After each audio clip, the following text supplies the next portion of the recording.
place or area that is known for having a higher level of activity, interest, or importance compared to its surroundings. The term is often used in different fields such as geography, technology, and social life to describe locations that attract attention or people for specific reasons.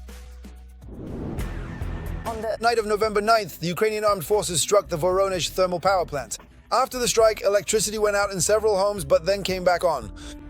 The Voronezh thermal power plant is one of the largest suppliers of thermal energy in the region and provides it to 4 districts of the city. It happened right before my eyes. I had just stepped out onto the balcony. Right over there. Apparently along the wires. No, well, I heard 3, but they're saying 4. In Belgorod, this incident was an attack, leaving tens of thousands of residents without power.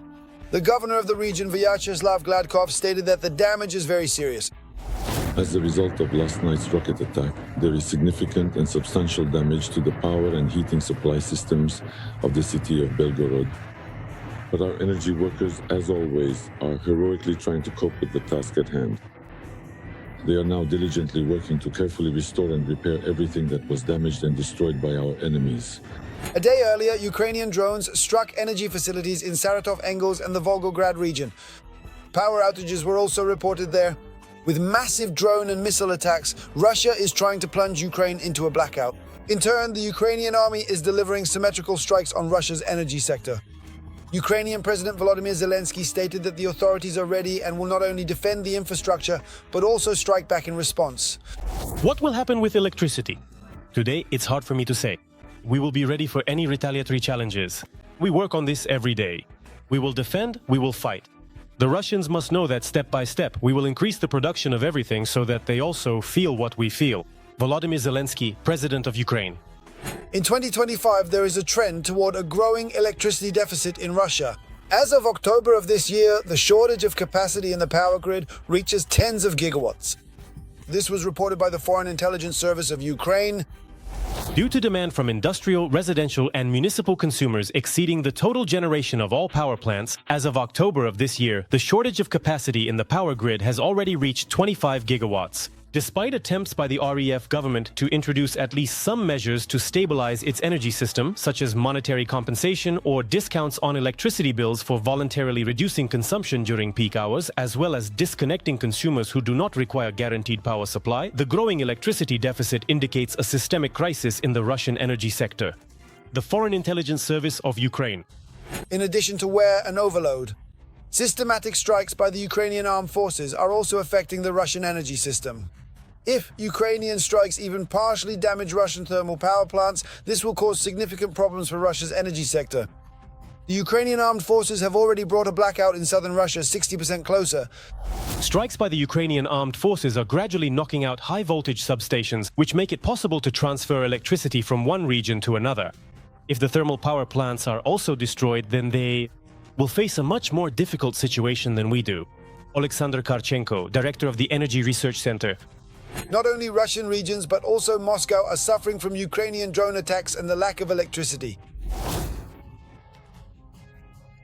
This has a very serious, not just propagandistic impact directly on the Kremlin. Let me remind you that one of the reasons for launching the so-called special military operation was the issue of guaranteeing the security of the Russian Federation itself. At least that's how Putin and his inner circle explained it. We are now seeing how the war is coming directly to Moscow.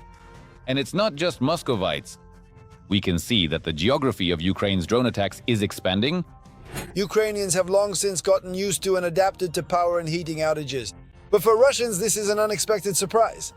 So it's time to start stocking up on matches, candles, and firewood. Shock, the Russian offensive has collapsed. At turning point, Pokrovsk is the hottest spot right now. The enemy's pace is catastrophically dropping. What is happening now at these 2 main points of the war? We will show the whole truth about how the Ukrainian Armed Forces disrupted Russia's plans. Watch this.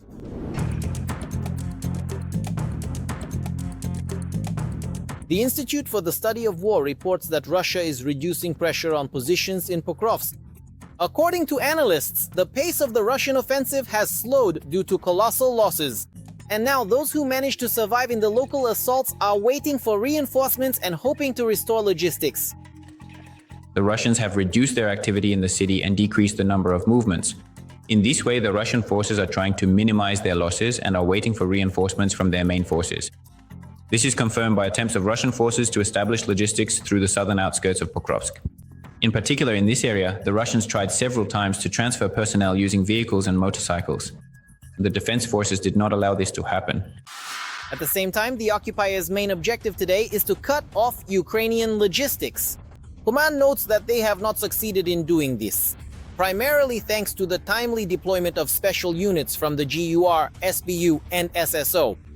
It was indeed possible from a tactical standpoint. Here we can note two objectives, tactical and strategic, to repel them tactically. The positions to the north of the city of Pokrovsk itself and from Pokrovsk the enemy's positions do affect logistics, which in many ways are indeed under the fire control of the Russian occupiers. However, this is not physical control.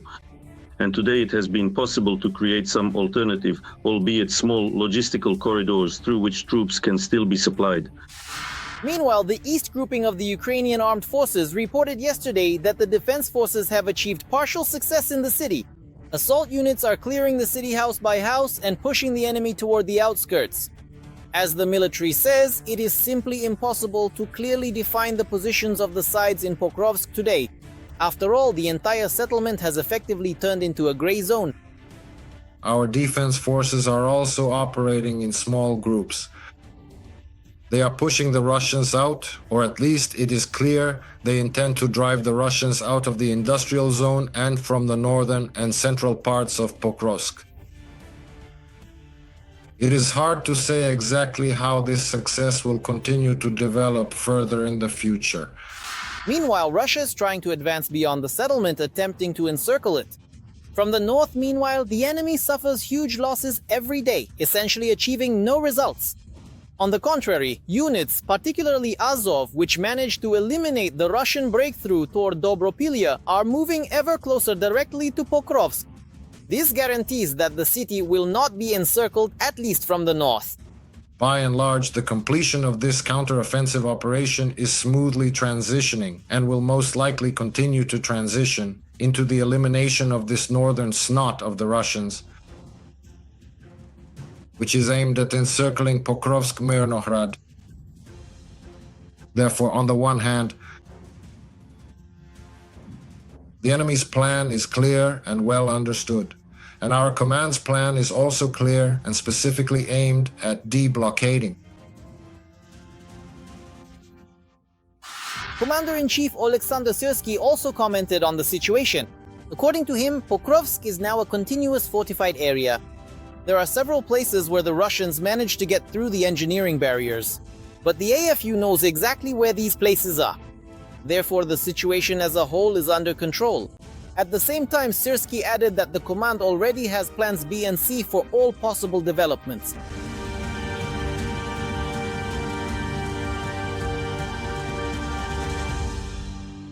Meanwhile, the Russian group has identified the Kharkiv region, specifically the city of Kupiansk, as the second most important pressure point.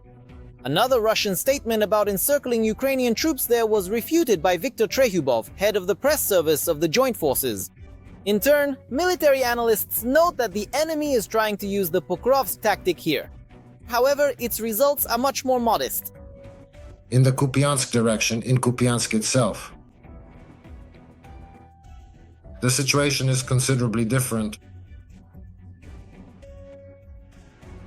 Our command and our defenders have managed to bring the situation under control. And the enemy's actions in the city turned out to be less effective than the Russian commanders had hoped.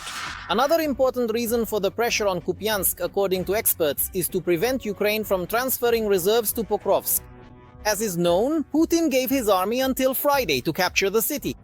And now the Russian command has concentrated half of its entire grouping in Ukraine right here. Putin has set a strategic objective to capture the Pokrovsk agglomeration. He has not managed to advance in all sectors. He assumed that this would be an advance in Sumy region, Kharkiv region at the 3 points we talked about in the sector, for example, Kupiansk, and then further on to Luhansk and Lyman, and to launch offensive operations from different directions. Of course, he believed the breakthrough would be in the Dnipropetrovsk and Zaporizhzhia regions, but there weren't enough forces and resources. And Analysts add that there probably still won't be enough. According to information from our Center for Countering Disinformation, Russian army losses in the battle for Pokrovsk exceed both the number of new contract soldiers and mercenaries from other countries. In the AFU, every voice matters. Join our community, support independent journalism, and help us bring you the truth from Ukraine. Become a member of Ukraine today. Join us now. Drove Solovyov to a complete meltdown. Live on air, the host is shouting and losing his temper because of the strikes on the oil refinery. And this is just the beginning. Panic in the studios of Russian propaganda is growing by the minute. The Skabeevs and the Popovs have found a new enemy. It's not Zelensky and not even Trump. Watch next for all the shocking fits thrown by Putin's media lackeys.